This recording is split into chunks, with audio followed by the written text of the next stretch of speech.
ढलता हुआ सूरज और हमारे भाई बहन का फेक प्यार दूर से देख रही मेरी माँ को देख के समझ आया कि मार्केट निकलने के लिए हमें लेट हो रहा है।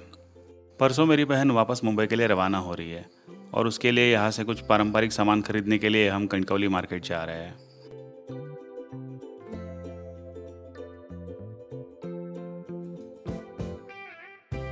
लेट हो रहा है तो रास्ते में रुक के कहीं चाय पी लेंगे। इस कैजुअली कही बात को सीरियस वादा समझकर चाय की थड़ी पे गाड़ी रुकवाई गई। हाईवे के नज़दीक कासारडे पेट्रोल पंप के पास गाड़ी रोकी और देखा तो दुकान पे वेटिंग थी।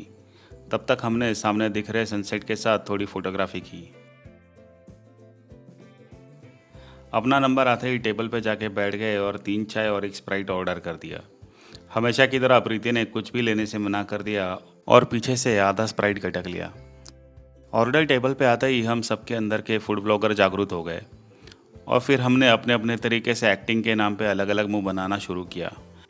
पर इसमें बाजी मारी मेरी बड़ी बहन ने।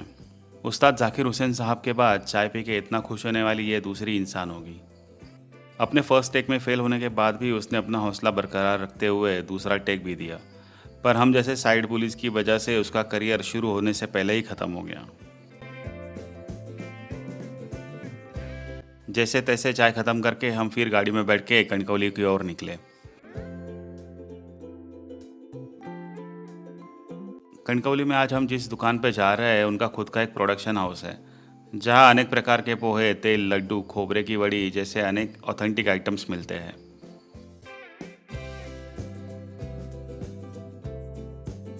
ये दुकान भालचंद्रा रोड पर स्थित है, जो कि काफ़ी संकरी है और काफ़ी बिजी रहती है, तो यहाँ पे गाड़ी फंसने के काफ़ी चांसेस होते हैं। तो मैंने यहाँ पहले इन लोगों को ड्रॉप किया और फिर कार पार्क करके दुकान वापस लौटा। यहाँ पे आपको कोकम, जामुन, पाइनएप्पल शरबत, इसके अलावा हापूस आम का पल्प, ऐसे अनेक आइटम्स मिलते हैं।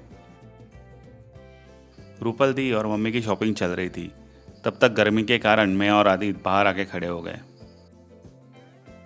उम्र का एहसास तब हुआ जब कोल्ड ड्रिंक की जिद करने वाले बच्चे बियर की दुकान देख के खुश हो रहे थे। तब तक ब्लिंकिट और जेप्टो के ज़माने में भी गांव से मुंबई सामान ले जाने वाली दुर्मिल होती जा रही प्रजाति के 2 लोग 2 थैले हाथ में लेकर हमारी तरफ आते हुए दिखे। देसी इंसान कभी भी एक ही दुकान से सामान नहीं खरीदता, उसे हर चीज़ अलग अलग दुकान से ही लेनी होती है। इस नियम से हम कुछ आटे खरीदने के लिए डीपी रोड स्थित एक दुकान पे गए। यहाँ पे इनके पास कुड़ित पीठ काफ़ी अच्छा मिलता है, तो वहाँ से लगभग 6 महीने का आटा खरीदने के बाद सारा सामान गाड़ी में रख के हम लोग 7th हेवन पहुँचे, जहाँ पे आदित्य और प्रीति हमारा वेट कर रहे थे। वहाँ पे फूड ऑर्डर करने के बाद आईफोन की कैमरा टेस्टिंग शुरू कर दी।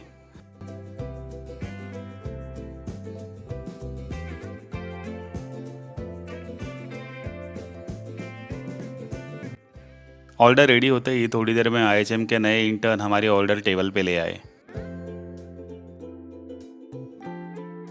इस बार मुंह जलाने का पहला मान आदित्य को देते हुए हमने वेट किया। फिर बारी बारी सबने व्लॉग के लिए चीज़ पुलिंग के खराब शॉट देना शुरू किए।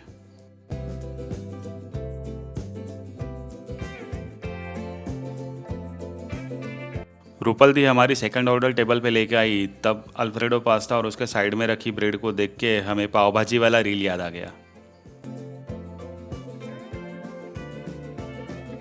पास्ता का बंटवारा कर उसको निपटाने के बाद अब बारी थी डेजर्ट की, जिसमें हमने 2 लावा केक, चीज़ केक और एक तिरामिसू लिया था।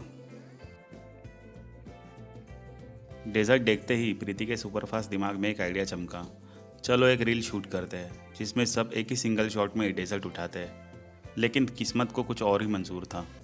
आइडिया देने वाली मैडम का ही चम्मच डेजर्ट में ऐसे फंसा कि सबसे पहले वही आउट हो गई।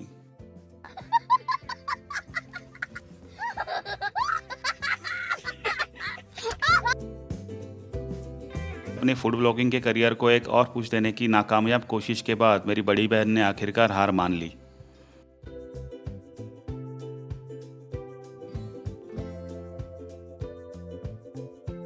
ये सब डेजर्ट निपटाने के बाद जब बिलिंग के लिए खड़े थे, तब पास वाली टेबल पे जाने वाले फ्रेंच फ्राइज देख के हमारा ईमान भी डोल गया और थोड़ी देर में फ्रेंच फ्राइज हमारी टेबल पे थे।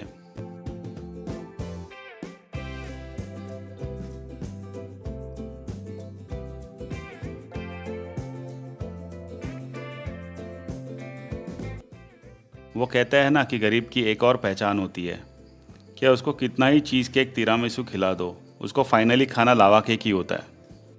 सेवन्थ हेवन से निकलने के बाद ब्लूबेरी चीज़ केक से बिगड़ा हुआ मुंह का स्वाद ठीक करने के लिए हम फिर रुके इनके टेक अवे ब्रांच पे, जहां हमने 2 लावा केक लपेटे। आज के वीडियो के लिए इतना ही, मिलते हैं अगले व्लॉग में। तब तक के लिए bye bye, take care and keep loving trip vibes.